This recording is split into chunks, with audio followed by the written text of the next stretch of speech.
in France. I worked as a professor and researcher in the French National Platform for Ancient and Degraded DNA. So I worked a lot in something called cultural DNA, archaeological DNA, which is forensics, just to have more ideas about ancient populations and civilizations. I joined the American University of Ras Al Khaimah in UAE since 2012, and I am the Associate Dean of the College of Arts and Sciences since 2017. I work on development on DNA techniques to detect the frauds in canned food and in leathers, and sometimes it was not only commercial, but to help also protecting the endangered species. In my field, I was continuously transferring the technological know-how to international companies specialized in food safety.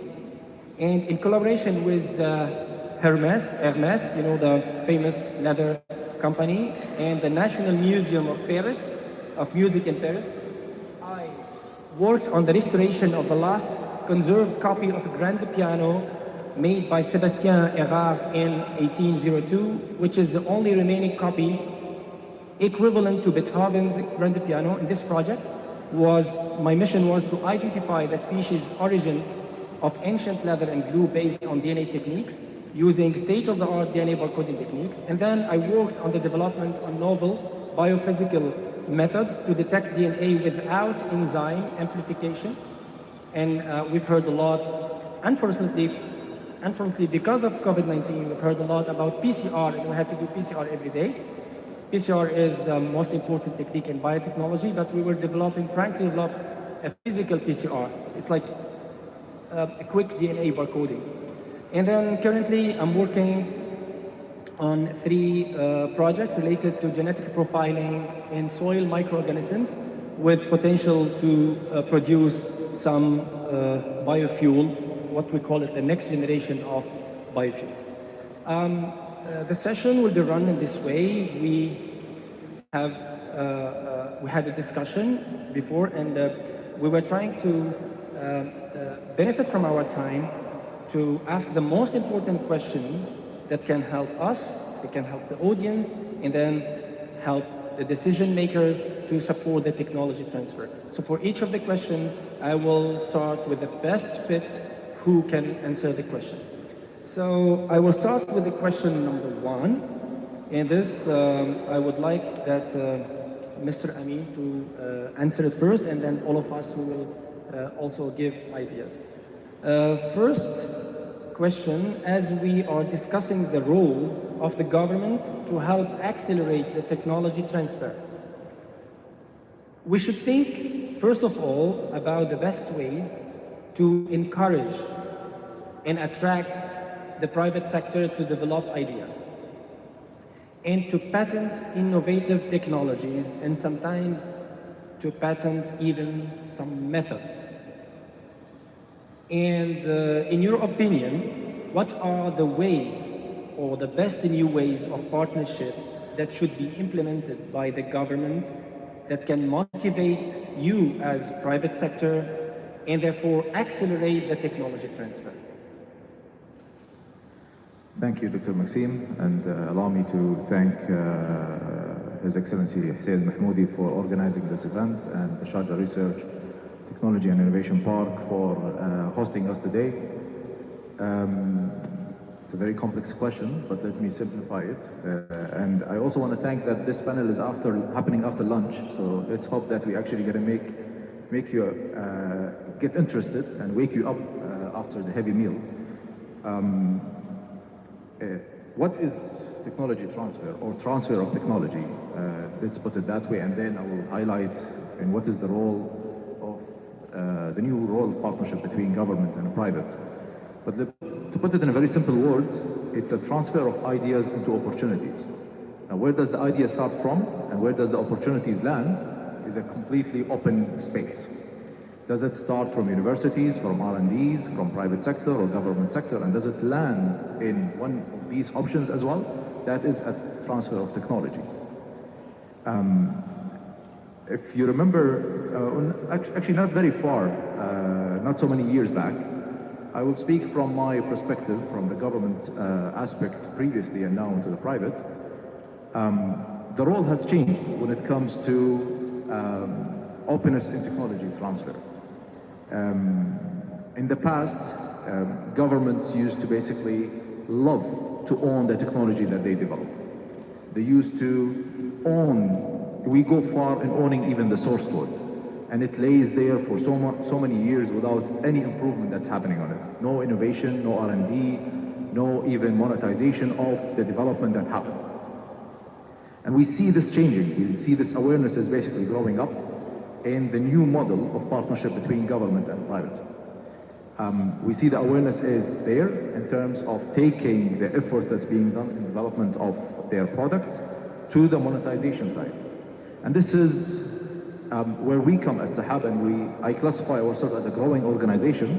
And the reason we are growing is not because of financials or market share and stuff like that, which is the classical aspect, but because of the new partnership that happens when it comes to technology transfer. And I refer here very specifically that the relationship that happens between private and government, where government does not anymore think of owning the product that they work with when it comes to private sector. They give the flexibility to the private to take that product and start monetizing it in another geography, in other locations or other markets. It will definitely benefit all parties. It helps a startup or a growing organization to grow, as well as government to share from similar experiences and similar product development cycles or R&Ds. Again, as a conclusion, in terms of this introduction, any startup that has its root, any successful startup that has its root to an R&D that started in a university or a hospital or from an accelerator program, that's a successful example of a technology transfer. Okay, so just I had the question from also a representative of a Brazilian government based in US. He's our guest also with Dr. Patricia. And then he had a question for me, I couldn't answer it. When you talk about owning, so what do you mean the government is no more owning those ideas if you develop them in this country? Let me answer the question from a different aspect. Maybe I did not elaborate very well on it, but in the government, there is no need anymore, at least from my perspective, and there might be many that would agree with me, there is no need for a government to own the technology. It's not their responsibility to own a technology. It's not their responsibility to hire an army of developers to develop a product. That is the responsibility of the private sector. The government sets the rules, the policies, the procedures that enables such an ecosystem to grow, such an ecosystem to thrive. And the private sector comes in, owns that product, and goes into monetizing it, returning benefits, be it to university, or be it to R&D center, or be it to incubators, or other programs. Even the government, it can benefit the government back. That's the... So it's an innovative idea. It's also, innovation is in ideas. I was discussing with my colleagues, Dr. Rose and Dr. Patricia. It's also innovation is not only, maybe Dr. Rose will elaborate more about it, it's not only about technology. Even the idea, when it's innovative, it's really promoting the business and research in any country. Ms. Patricia, do you have, please, any comment on the question number 1?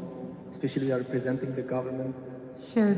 Well, thank you very much for the invitation. It's an honor to be here with you today. It's my first time in Sharjah and in Sharjah Tech Park. And today is a special day for us because we have a delegation with 40 business entrepreneurs from Brazil, from São Paulo, coming to the UAE. We were right now with your Highness from Sharjah, with the governor from São Paulo. They were hosting us here. And we opened, just before the pandemic started, our office in Dubai, representing São Paulo here in the UAE, to connect our entrepreneurs and scientists and government. So to add to the answer, I believe one way to foster collaboration is cross borders. So with these offices, we are finding out that many of the challenges that you're pursuing here, we are pursuing there as well. So connecting our scientists to your investors, our governments, we can gain a lot of scale in some of those challenges. One example, for instance, is what happened with vaccination. So the UAE is in first place all over the world in vaccination, and São Paulo is the first state in Brazil and one of the fastest places in the world in vaccination. So we distributed 71 million vaccines in the state, and we are producing vaccines right now there. So if we think about the main challenges and we combine technologies to work on them, we gain scale. And my concrete example on that, how we are doing to foster, when you were talking about, Miss Rose and you, I would define you as research and science entrepreneurs. So for us in government, we see as a major goal to make this bridge between the private sector and the government. In between then, we have the researchers who are entrepreneurs, not only scientists, but entrepreneurs, because we want you to create your inventions, to have your patents, and then have your patents translating into products and services to the society. To foster that, what we are doing now, I'm the Economic Development and Science and Technology Secretary, and I have a budget of $5 billion to invest in science and technology. We have a foundation, a research foundation, that runs almost $500 million, more or less. And what we do with that budget now is approach the government. So the government defines the challenges that we need to solve. And the Research Foundation attracts the scientists to solve those challenges. And we created now a bid called Science for Development that has very specific goals, and the science work to, they can respond to that bid. We have the funding, the grants, but then the science need to come together with a company and with a startup. So the way we are designing the grant already fosters collaboration, because they need to come together.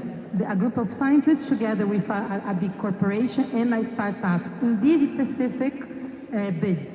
We have others with traditional projects, but in this one, we found a way to foster collaboration in the way we design the grant and in the way we define the challenges. And this is becoming a success. Right now, we have the second round of this specific type of funding process, and we will have the third round in the next couple of weeks based on sustainability, because we are here at Expo, then we will go to COP, but we are working together in those challenges. And the next round, just to end my introduction, we are working together with international funds to solve specific challenges. The next round, I'm giving you a spoiler, is going to be about the Amazon region. So we are putting together researchers from all over the world to work in that specific challenge, and we will co-fund the grant, this fund, with other international funds as well. Thank you. Thank you, Ms. Patricia. I would love to have the opinion of Dr. Rose. Thank you very much. I must start by joining my colleagues in thanking the Research Technology for this opportunity. To give you a context of my response, I will first explain what I do. I work for the United Nations. As you know, we're the civil servants who work for the nations of the world. And the center that I run was really set up by over 190 member states, basically to support the transfer of technologies across countries, innovative technologies across the board. Now, that in itself sounds really like a daunting task, but I think it speaks to the point that my colleagues were making, that among nation states, there's a recognition that innovation happens all the time, everywhere around the world, in some more, frequently and more intensively in some places than others.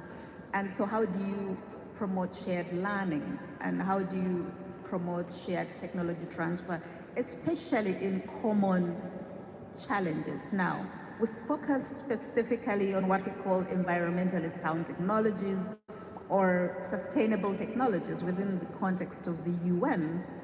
And one of the things that we have found particularly interesting is the level of innovation in this region.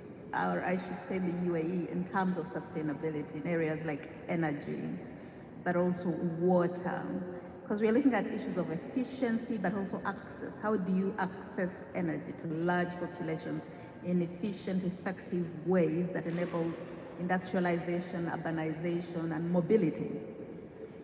And so the role then of government, as we work with governments, is to facilitate that learning across nations. Sometimes there's no point in reinventing the wheel. Two, matchmake. If there is an innovation going on here, maybe we can match that innovative technological finding from a company in UAE, let's say with Tunisia or a country in Sub-Saharan Africa or Latin America. And this works effectively. To give you an example, we've done over 350 technology matchmakings in over 100 countries. Member states will come to us typically and say, we are really looking for an innovative idea on water efficiency in a water scarce area, in a desert climate like this. Where can we get the best technology? Our job is to look in the member states who has the technology, typically the private sector, and that explains my presence here, because we are non-private sector. So our job is to partner, to get to know who in the private sector has these technologies. Most governments, they have the resources to pay for this. They just need to know where to go. So we are really, another role we play in addition to matchmaking, curators of information. So if you look at our website, it's the biggest technology source, largest source of information for climate technologies. On water alone, we have over 350. So to make the point that His Excellency made in the beginning, that there's a real recognition in many countries now that it is the role of the private sector to drive innovation and RD&D, and that the governments themselves are to enable the transfer, to create the enabling environment, so whether it's intellectual property laws or other incentive frameworks, and then to promote learning across the globe, because many of the problems, as I think, sitting in the UAE, you may not know this, but there are over 2 billion people without access to energy. How do you learn from this country how to do that? Or mobility challenges in many developing countries. How do you create mobility systems in big urban centers, or water? So these are real lessons, and so for the governments to promote that learning in a multilateral process, and those shared experiences are a very important thing. And then to provide leadership.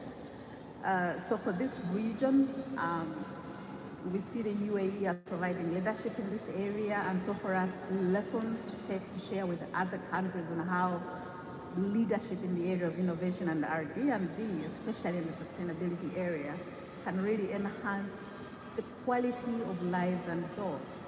When the logistic forum we just concluded, we talked about technology for people, technology that enhances the quality of lives of people, that creates jobs, and really alleviates poverty, because it's the #1 sustainable development goal we look at. So thank you. Thank you, Dr. Rose. And again, I think we concluded with you for the first question, but the second question I have to start with you.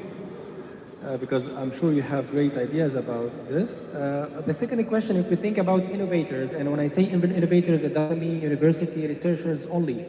They are university researchers, the students who are working with us, but even also the best innovators, sometimes you get them from the private sector, sometimes they are in a very small lab and they need support. So now the next question is, what are the innovative ideas that we can suggest to the governments, to our governments, to help the innovators develop their research projects by receiving grants directly from the government, or even from other private institutions, because grants, it's not always coming from the government, but you all know that the best grants are always coming from the government. So, and at the same time as all governments at the international level now, they are thinking about sustainability, even sustainability about the resources of their funds. What are the internal and external resources that the government can seek out to fund the most promising ideas? And then for this question, I would love to start with Dr. Rose. Thank you very much. Now, technology is a real enabler for many things, for development, for industrialization, but financial resources are also extremely important enablers. I was listening into the panel, I think right before us, and they were talking about the share of GDP in most countries that goes to RD&D and innovation. And one of the interesting things we've learned, if you go, for example, to the World Intellectual Property Organization, for many of the global crises that we have, including the pandemic, we generally have the technological know-how to solve many of these challenges. At least we have half of them. The other half needs to be curated or incubated. And the challenge lies in the resourcing of these ideas, their incubation. And so it is really important, and this is where I see the partnership between government and the private sector. For the governments themselves, or member states as we call them, members of the UN, to dedicate committed percentages of resources to innovation and R&D and institutions of higher learning, in even institutions, industrial research centers, and now increasingly very many variations of startups that are innovation and fall outside of the realm of what we've traditionally called R&D, especially that are digitally driven or driven by the new and emerging technological ecosystems. There has to be a pot of funding for both government and the private sector that invests in ideation that translates into action. This is that whole valley of death everybody talks about when it comes to innovation. Ensure that they don't die, but come into solutions. So part of what we then do is, in order for governments, many of which, especially in the developing countries, don't invest enough in R&D, is to support the development of national innovation. There's an intentional investment over a percentage of at least 3% both innovation and R&D. Because the truth of the matter is, a lot of the problems in many countries need some solution of some nature or an endogenous solution that is very context specific. But even where the technology is transferred, it needs to be localized to fit the context. So it is important to have a system of national innovation that once this technology is acquired, it is able to be implemented. So I think that would be my response to that. One of the things we do, for example, to support innovation is that we work with young people. There are a lot of young people that are interested in innovation. It's time up. I'm sorry, they give me just an additional 1 minute. It's a very rich topic. It's all right. I I'm can so sorry. stop and share. I wanted to have a third question because we agreed to have it. Thank you very much, Dr. Rose.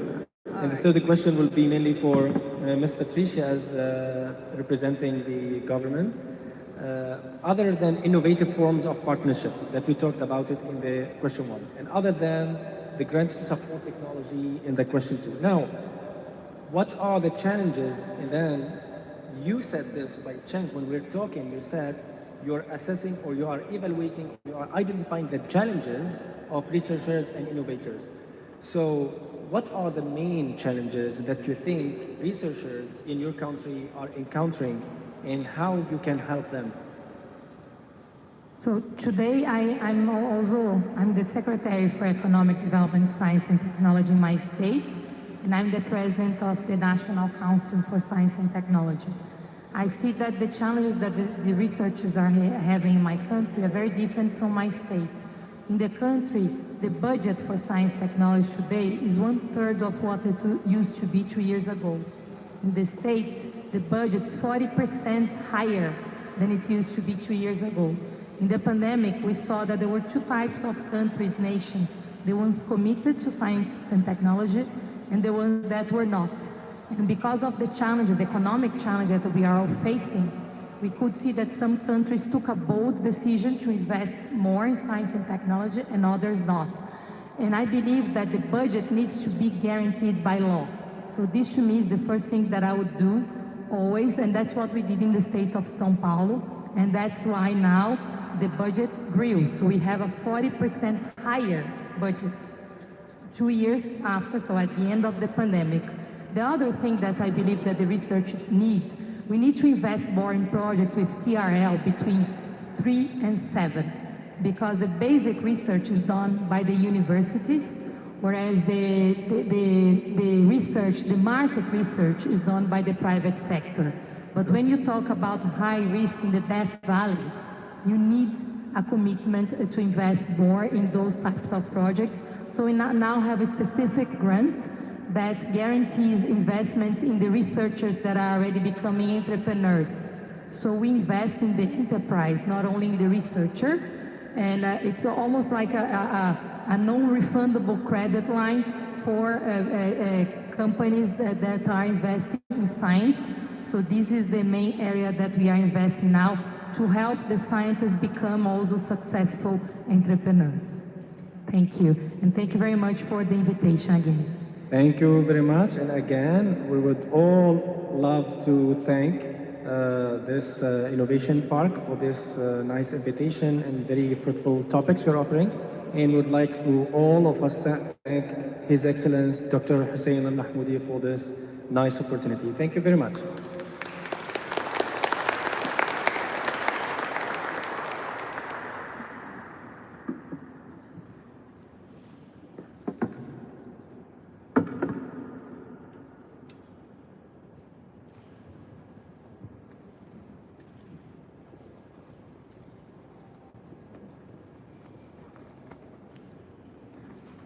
Thank you very much, ladies and gentlemen. That was the panel for the role of government in technology transfer. Very informative. Thank you, Your Excellency, and everyone involved. Best practices and use cases in technology transfer. What is it about the best practices in technology transfer? And what can we learn from actual use cases? Well, this final panel, I think we've kept the best for last. We've got a gentleman from Gesture Research, and I'll let the moderator introduce him. Someone who's been mentoring startups all over the world, from the UK all the way through to India. We have Conreality, a mixed reality company that is based here at the park, and they're using Soy Lab to actually create and 3D print some of their prototypes while they fundraise. So you've got the moderator, if I may introduce her, Julia Strack, the president of the European Women's Association.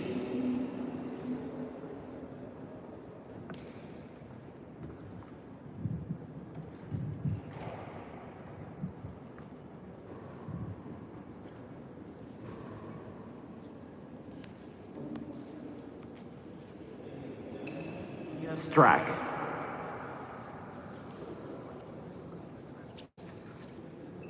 Well, let me then introduce you to the rest of the panel. Munesh from Gesture Research, a man who's mentored startups from all over the world and currently in the UAE specifically for this discussion and panel. Can I welcome Mr. Munesh? Please help me welcome Mr. Munesh to the stage. Also help me welcome Mr. Dan from Conreality, a mixed reality company that absolutely, when you find out what these guys do, you will be blown away like I was. And of course, last but not least, Majid Al-Bouazawi. Did I say that right? Wonderful, wonderful.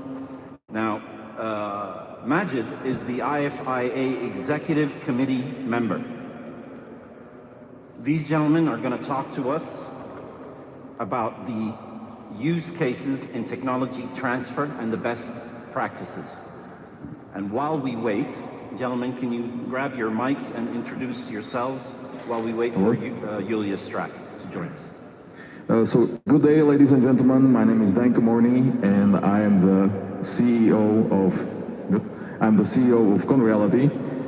We just shortly incorporated here in SRTIP, and I will today also talk a little bit about our journey so far here in UAE. So we expanded here into UAE in the middle of this summer. We come from Eastern Europe, from Ukraine, and basically since we deal with a very innovative gaming solution, we have a gaming platform that deals with live action gaming, and perhaps some of you were already able to see some of our products in the ceiling earlier this day. And I would have to say that SRTIP is based on our current experiences and what we managed to achieve so far. SRTIP is the premier entrepreneurial institutions based on our experiences so far here in UAE. We had multiple options to incorporate in Dubai. No need to name, but you will the most famous ones located in GLT and around the Business Bay. But the actual reasoning why we set up shop, so to speak, why we planted our flag in Sharjah, is the unprecedented access to hardware lab that is one of the best equipped hardware laboratories here in UAE. And what you saw earlier in the ceiling with our products, all of this was only achievable with the equipment that SRTIP set up in the soil lab here on the first floor on the wing A. So a little bit short introduction for me. Let's follow up with. Thank you. Ladies and gentlemen, honorable guests, first of all, I would like to congratulate His Excellency Mr. Hussein Al Mahmoudi for organizing this summit, MITT summit, and for the great job he is doing promoting startups and innovation. I am truly so happy to join you in this amazing event. Thank you so much. Hats off also to everyone who is present here today, because today we are working on something important, something very special by joining innovation and science for the sustainable development goals, for a better future, for a brighter future, a better planet, for both humanity and the environment. So I give Julia will introduce better. Ladies and gentlemen, Julia Stark, the rest of the panel. Thank you. President at the European Women's Association. Thank you so much. Thank you so much. Yes, my name is Julia. I joined you from Brussels today to this amazing event, and I'm honored to final these amazing discussions. I spoke to this man before we arrived in UAE, and I was actually so surprised about how much they have in common, although they're in different sectors at this moment. I think today we are all gathered because we are triggered by the future. We are triggered by what's to come. And I would dare to start with our guest, who's actually today from Slovakia, although they have a company incorporated in Sharjah, which is already a big step. And I think then maybe you already introduce yourself. Can you tell us more about your concept? Because your approach to gaming is very much different from what I've seen before. Thank you, Julia. So when we first started, the concept that we introduced, and actually still up to this point, we still haven't pretty much locked down the terminology for some of the things that we are doing, because it's we are paving the way with our approach, and our approach. Perhaps some of you saw what I've been presenting in the Wing C. If you haven't seen, in simple terms, we are a gaming platform for live action gaming, airsoft paintball games. But the unique angle is that we upgrade and augment these games with augmented reality and blockchain gaming. And usually, what you would in this industry you would run into companies who do either 1, 2, or 3, but not all three at once. So this is the first unique value aspect of our company. And the second is specifically the way how we approach this. If you're, ladies and gentlemen, if you're familiar with the augmented reality or virtual reality technologies, then you know that most of the companies in the space don't tackle the physical aspects of the industry. Meaning it's mostly digital, right? Digital products, digital games, digital applications, and the physical, the actual, the tangible things you can touch, so to speak, are not there present. So this is the second unique aspect. We take tangible physical layer with these airsoft paintball games. When you get shot, it actually hurts, and then we build on top the digital layer based from augmented reality and blockchain gaming. And the third aspect is actually what I mentioned about the blockchain gaming, which is this year one of the single most important innovations specifically for the gaming industry. So actually, you're motivating children to move physically while they're gaming. Did I understand it right? Yes. Testing. So children moving, that's the actual result of them playing our games. Since they cannot really chase each other and shoot each other by sitting around. They can still do it. Currently, what's happening? They are sitting in front of computers and basically playing these really interesting computer games, right? And this was the let's say the biggest issues that we wanted to tackle was how would you imagine the situation. You have a son, 10, 12 years old. Nothing you can show him in this current, and even with the situation with the COVID, you have nothing more interesting to show him in the real world that will beat that he already experiences in the digital world, right?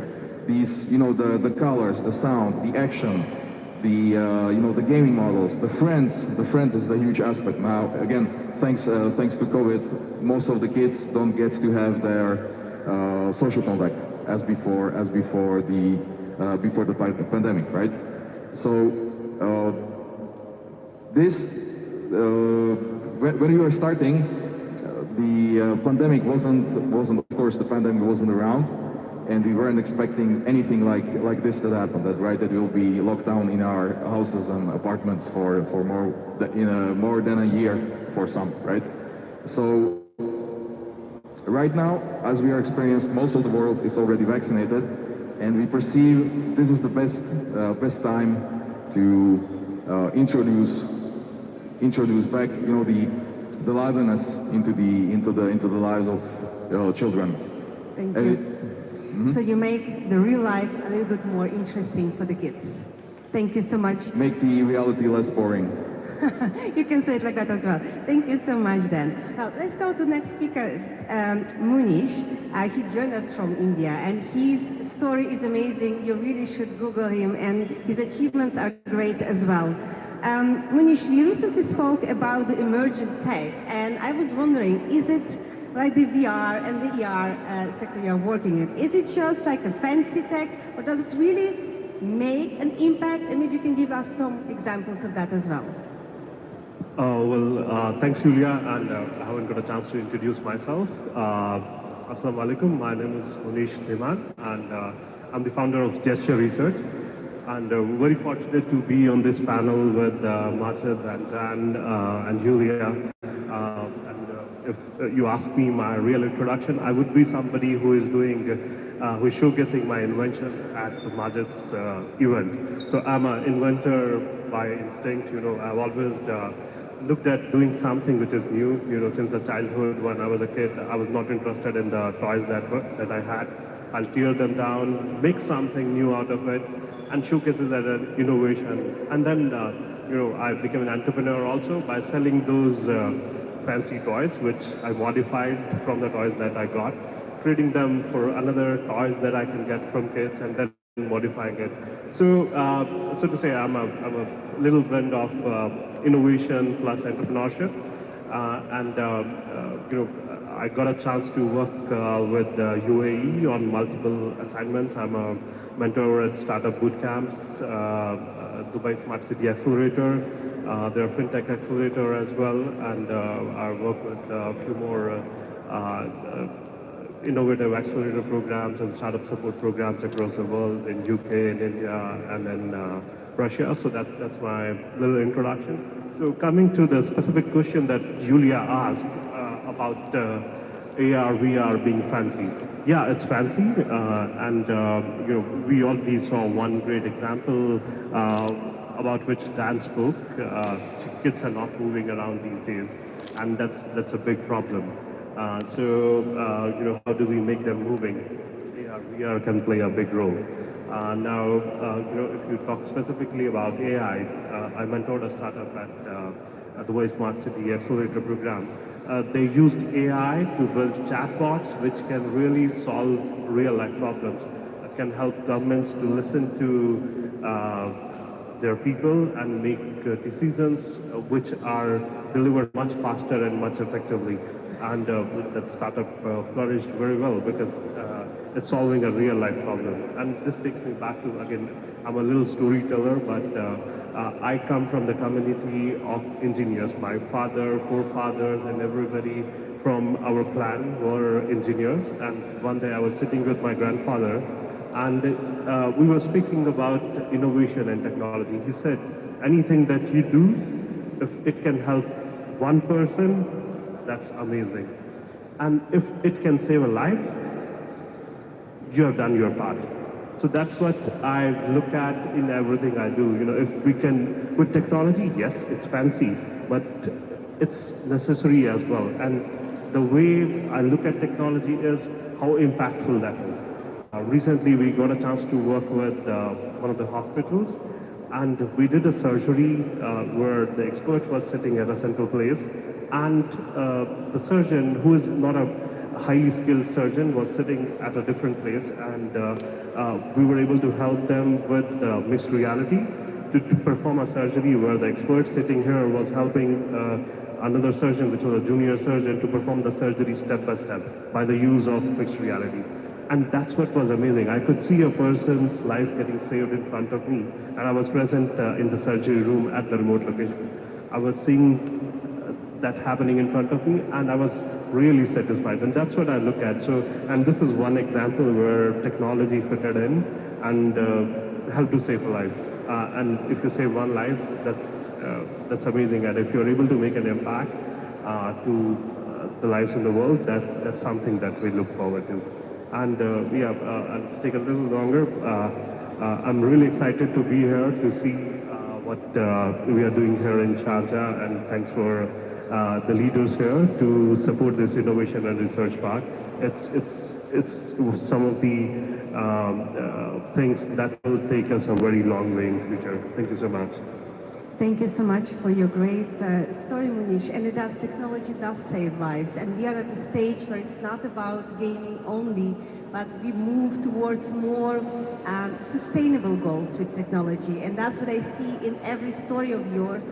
You support, make sure that children like to play, don't sit there behind the computers and screens for hours, let them move.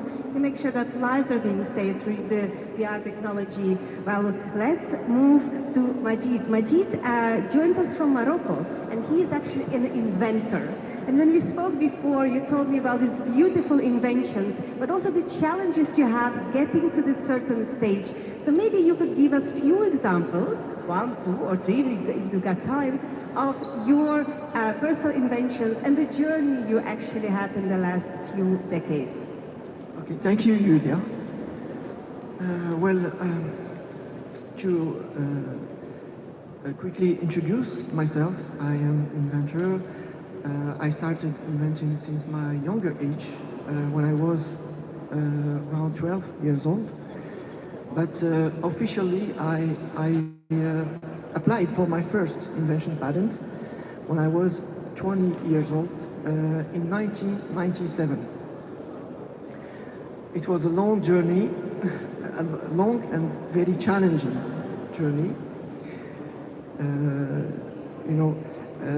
Some of my inventions we have, I can tell you about the multi-view screen. It allows people to watch different TV content in the same screen depending on their position of view. So this is one of my inventions. One other invention is recent this year is the electric car without batteries. So it allows people to have faster, cleaner and sustainable electric cars. So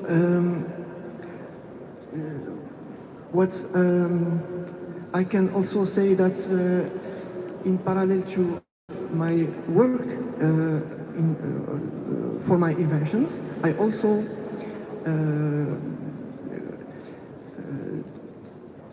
try as much as I can to support other inventors and inspire the youth generations, motivate them to get to this activity, to the invention world. And one of my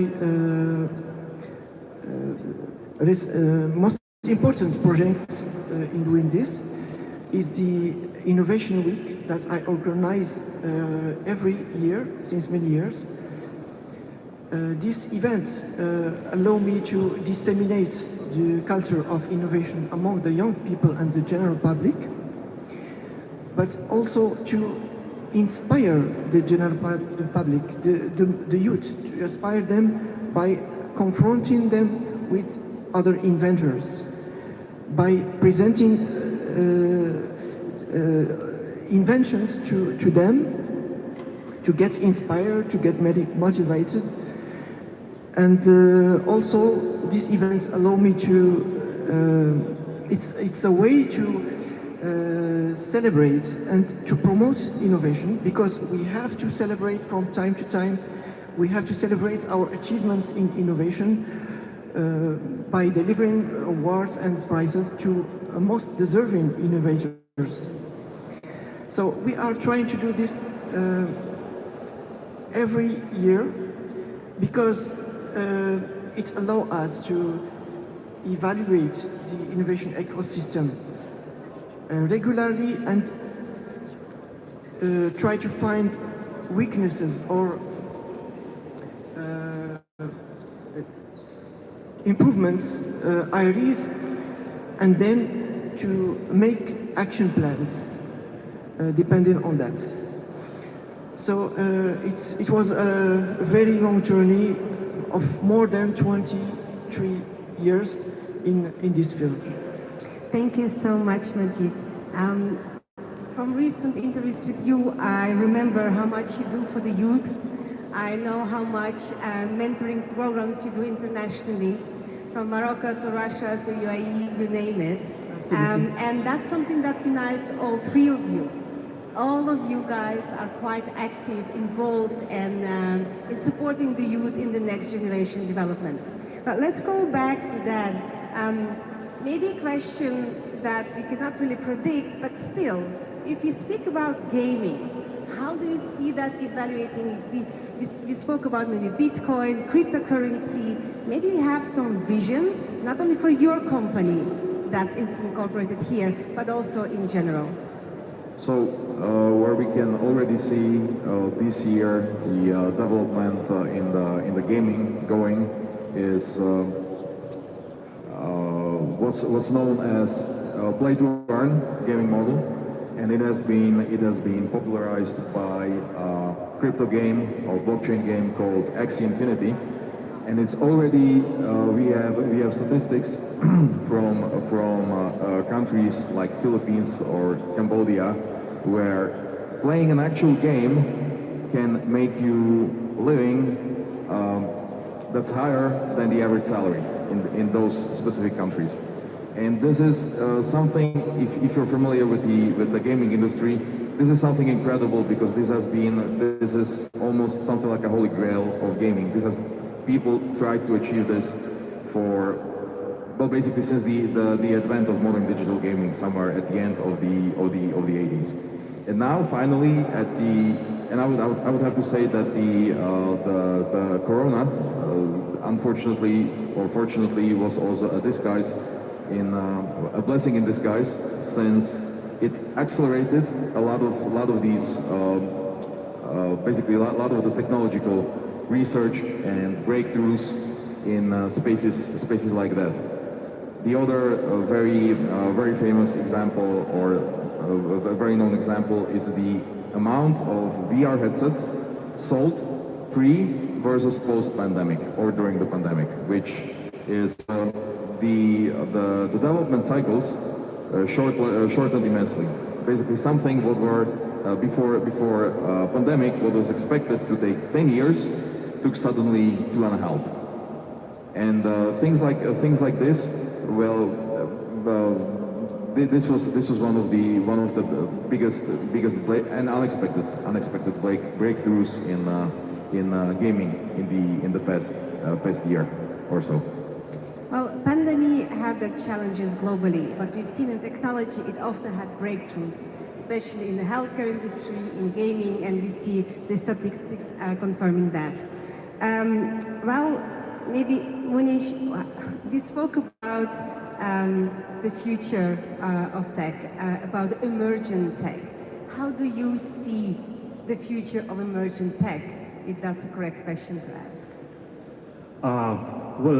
That's an interesting question, and I'll say it this way, that the future is emerging tech. Anything that we have done so far has taken us to this level. We have seen industrial revolution, digital revolution, and we are here today. But today, the bigger concern than the growth, we can accelerate, whatever we have done and achieve more. But the problem is, if we do that, we have problems like global warming, we are hurting the planet, we are making our own life miserable, and that's what everybody is looking at, and that's where emerging tech comes in picture. Emerging tech is something which is getting ready today for the future. We are talking about going to another planet, making our own planet sustainable. And emerging tech, when we say emerging tech, it's not digital only. We relate emerging tech with AR, VR, and with cryptocurrency and AI. That's not only emerging tech. I've been recently working with a startup in the energy space, and they are creating storage in the form of gravity instead of storing it in batteries.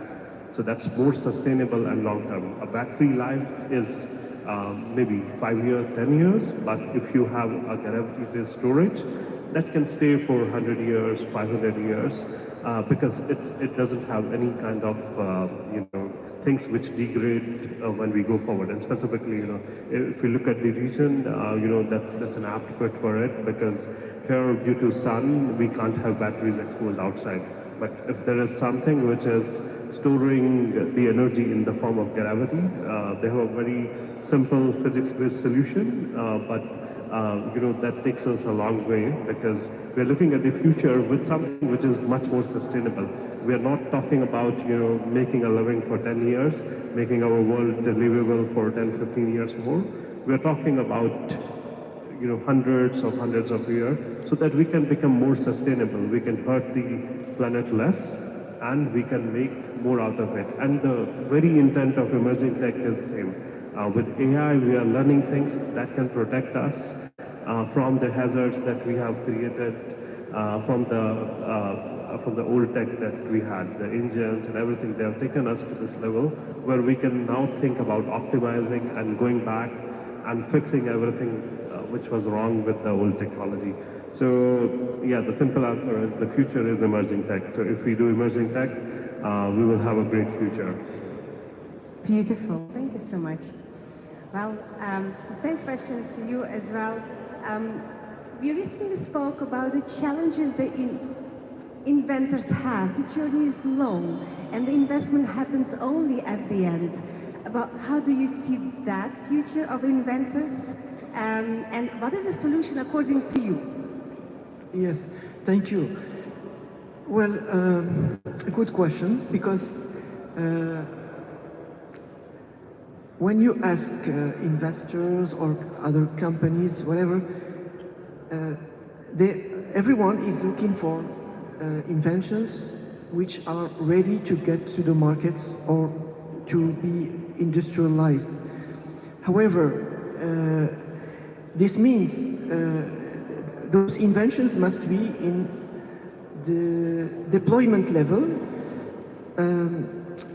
Maybe you already know the technology readiness levels. It's innovation maturity levels classified from 1 to 9.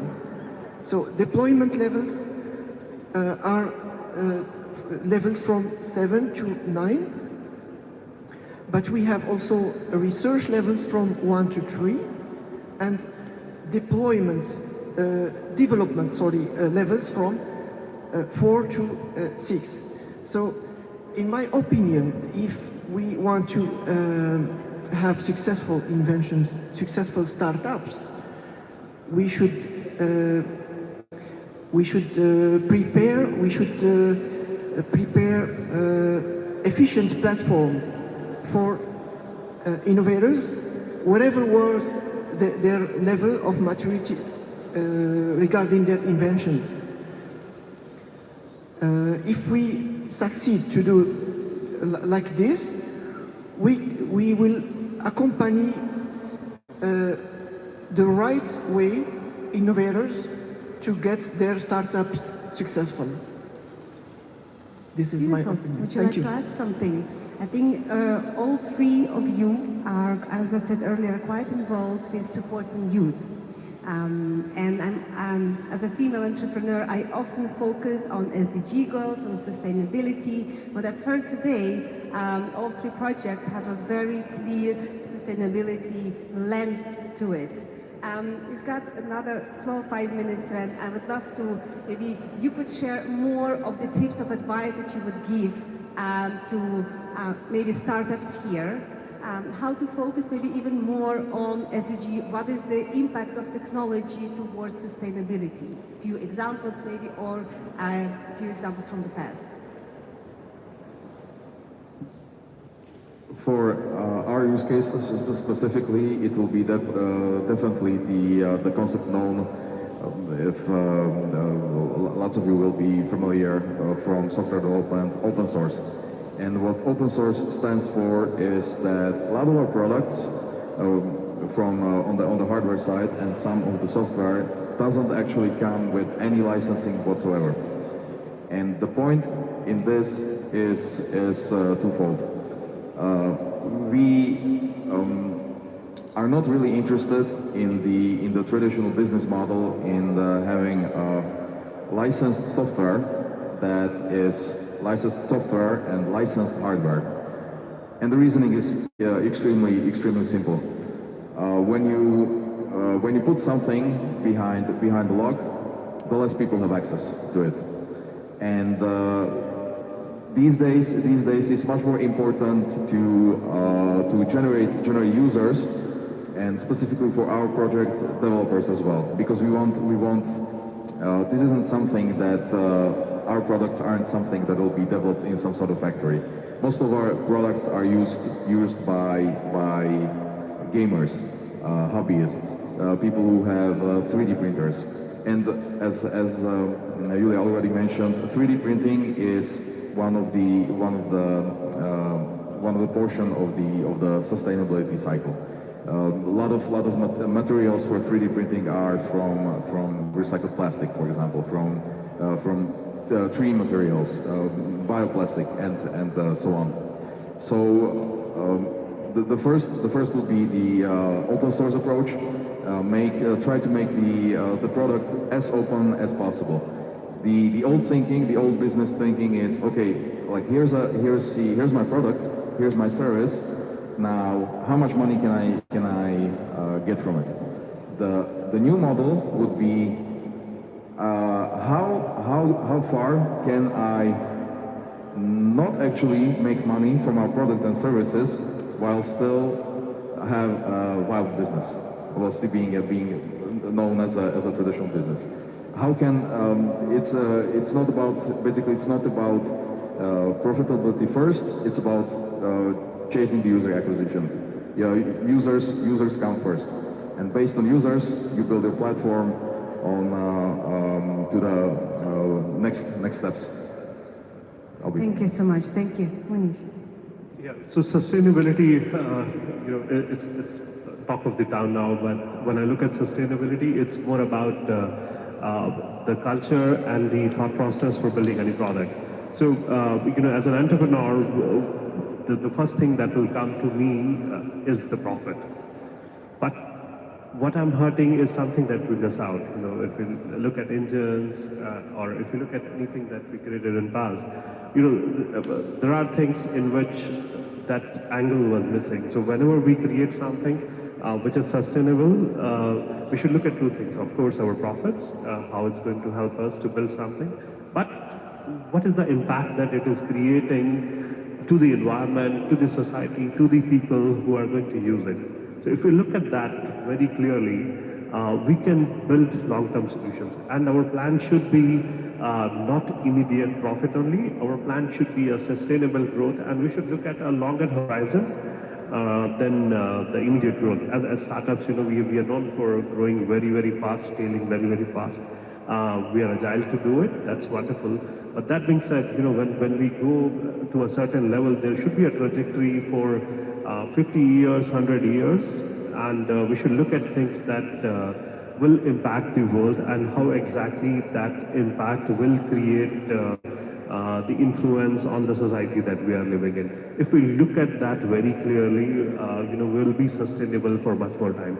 And I look at it through two lenses. One is as an entrepreneur as well, wherein for innovation and for somebody who is interested in saving the world, that's a lens. But another thing is, as an entrepreneur, if I build something which can stay for longer, I'm building something beautiful. And again, I'm coming again to the engine example. We have stayed with engines for a couple of 100 years, but now we are looking at electric vehicles.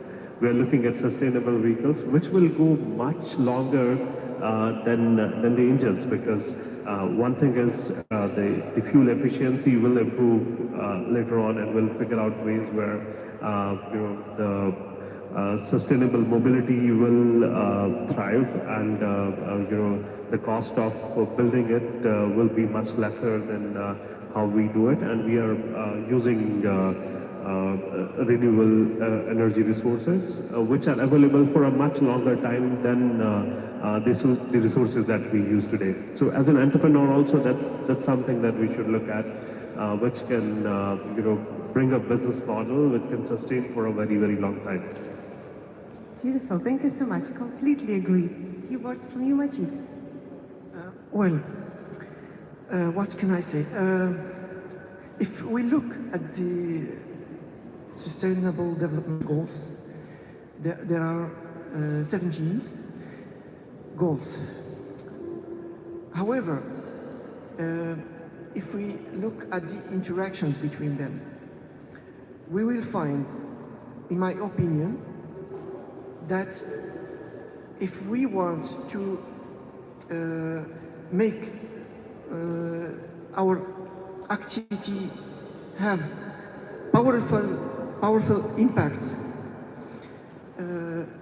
we should work on two things. Firstly, the woman inclusion. Yes. And secondly, the youth generations. Because the youth are fresh and creative force. They are ready to fight for their future. And the innovation state of mind is a long process. We have to develop this state of mind and this attitude among the youth generation since the younger age. We have to push them to creativity by paintings, whatever, since 3 years old and so on. We should do this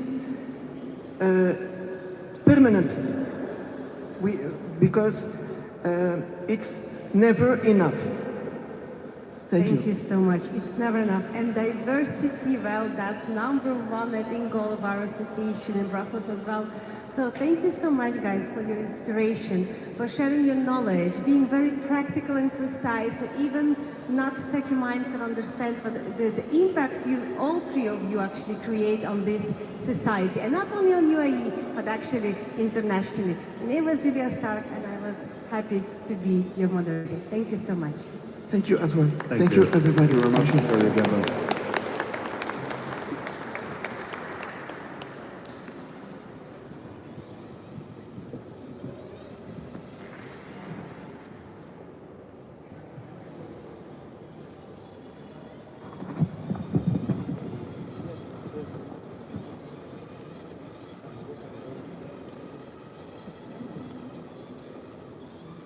Thank you, ladies and gentlemen.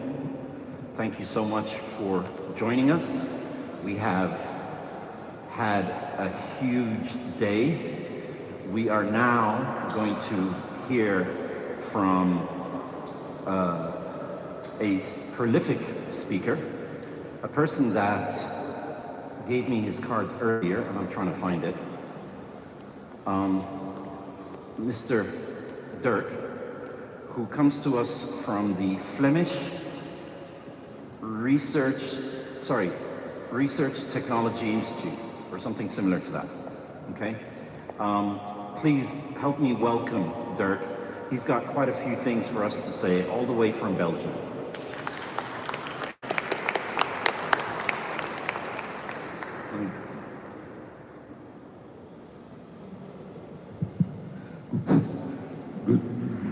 Good afternoon, ladies and gentlemen. I'll keep it, thank you. First of all, I would like to thank the organizers, especially Dr. Hussein Al-Mahmoudi, for inviting us here and for giving me about 5 to 7 minutes of general, not introduction, but probably extroduction. After about. SRTIP and Dr. Mahmoudi are partners in our GSTIC conference, which we just held the past 3 days at Dubai at the Expo. The first part and the second part will be in January. So anyone who's interested in sustainable development and especially technology for sustainable development is more than welcome to join us in the discussion. And I was asked to give some reflections. First of all, a lot of the things I've heard, I fully agree, and I will try to summarize them. Early on today, we heard that if you, first of all, UAE is wanting to set up a knowledge economy. And to do that, you have to start early. So we start with education, and you can count for yourself. If you start with your child at the age of 6, by the time he's got a PhD, we are at least 23, 24 years down the road. But it's important, you have to start early. And so one of our other partners in GSTIC is an institute, research institute in Guangzhou in China. And China is also trying to go for a knowledge economy. And let me share some of the discussions that at the moment we have with the city of Guangzhou. VITA is a research institute in Flanders in Europe, slightly over 1,000 collaborators. And that means that we have quite some IP, and it was the first time I heard it from the Brazilian minister, at low TRL. I mean, it's typical. You have a lot of researchers, they're working on a number of things, and certainly in the lower TRL it's mostly lab work. So the cost of inventing something and the cost of taking a patent at the lower TRLs is not extremely high. And a lot of those, not a lot, but some of those technologies are simply too expensive for us to bring to higher TRLs, or simply don't fit within a Flemish framework. I will give you one example, which a few years ago I was able to present here also in UAE. We've got a technology on ops drilling in rock, 30 meters per hour. That's at low TRL, I mean TRL 3 or 4. That means no one can make a company out of that, because you need a whole lot of investments to bring that to TRL 7 or 8, and to bring it into a machine form, it's going to take few tens of millions of dollars or euros to arrive at. And moreover, we don't have much rock in Flanders.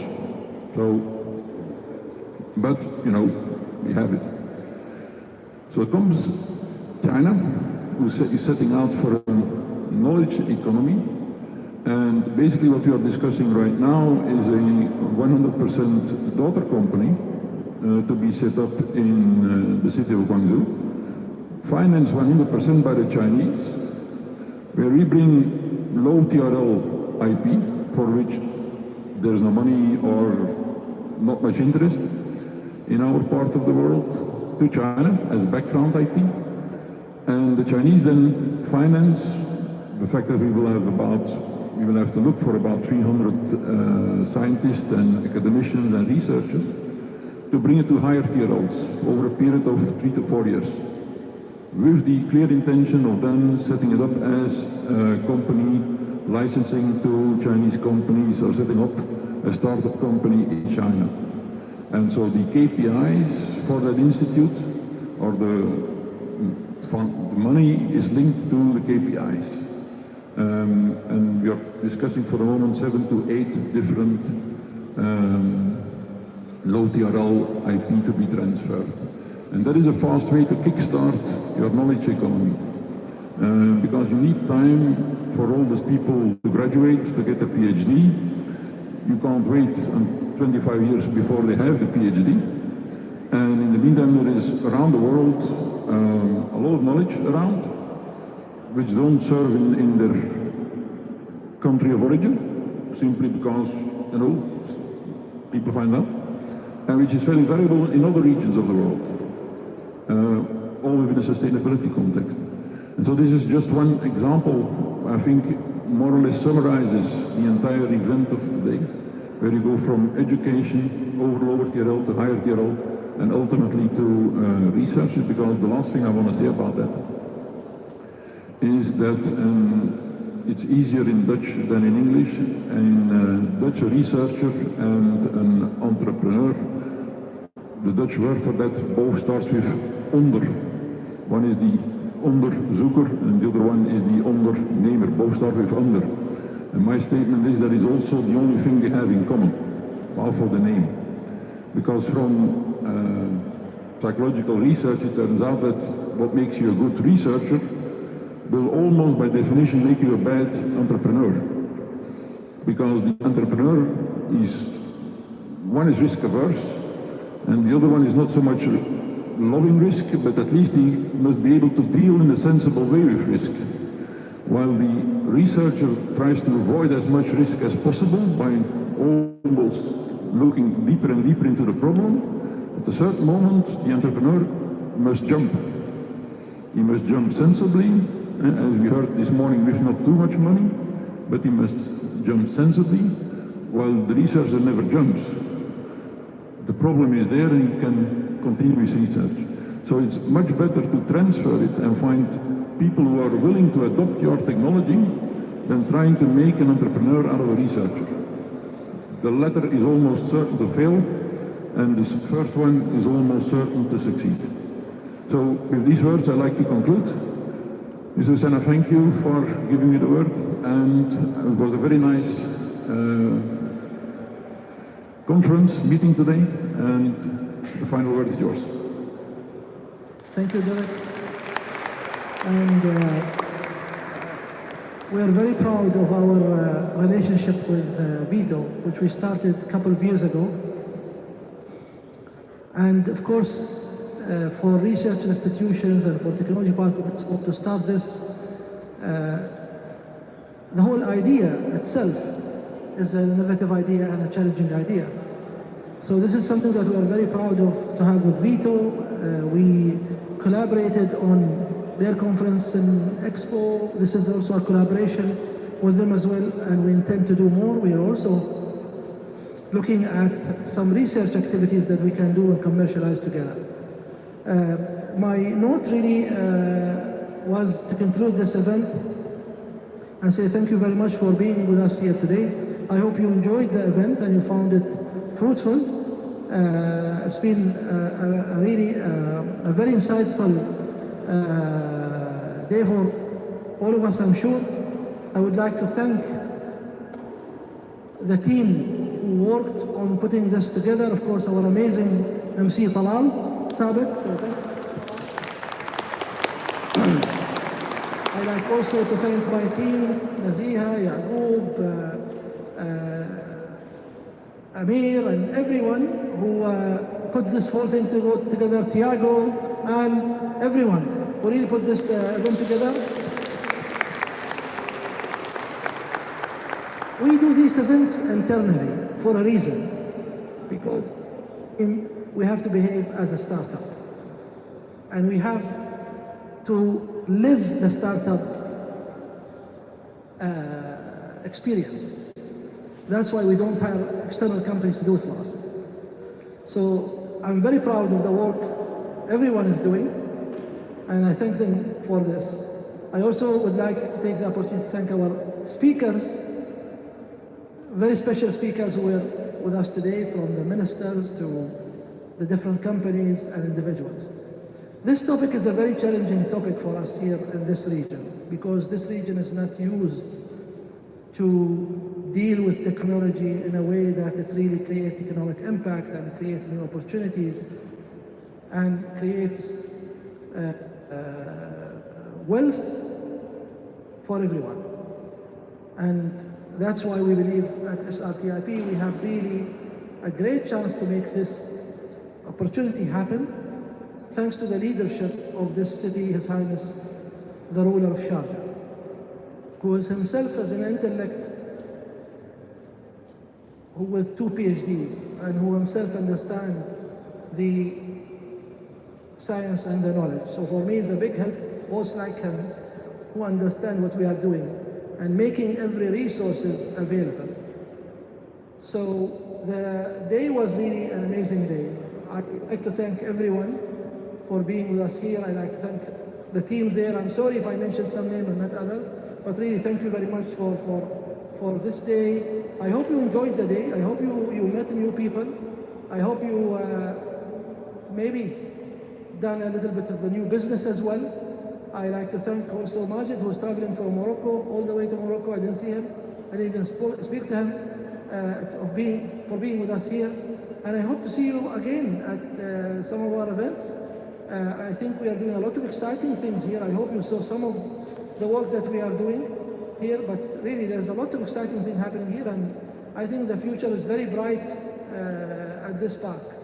And of course, thank you guys, the audience, for taking the time and being with us here. So thank you very much, and I wish you a very good day, and hopefully to see you soon here at SRTI Park. Thank you. Ladies and gentlemen, if you're going to be doing any tours today with us, we'd love to show you around. If anybody from Gistic is doing your tour, James, can you raise your hand? Right, the gentleman over there with his hand raised, I promise he is standing up, is the person who, if you're with Gistic, he'll take you on the tour. Is there anybody else? Please raise your hand if you'd like to take a tour of the facilities. Wonderful. Then join the lady wearing a gray suit in the back. Olga, raising her hand now. Olga, can you please raise your hand? Wonderful. That's the lady you want to follow if you're not with Gistic. If you're with Gistic, follow James, man in a blue suit. Thank you very much, everybody. Have a very good evening, and we'll see you next year.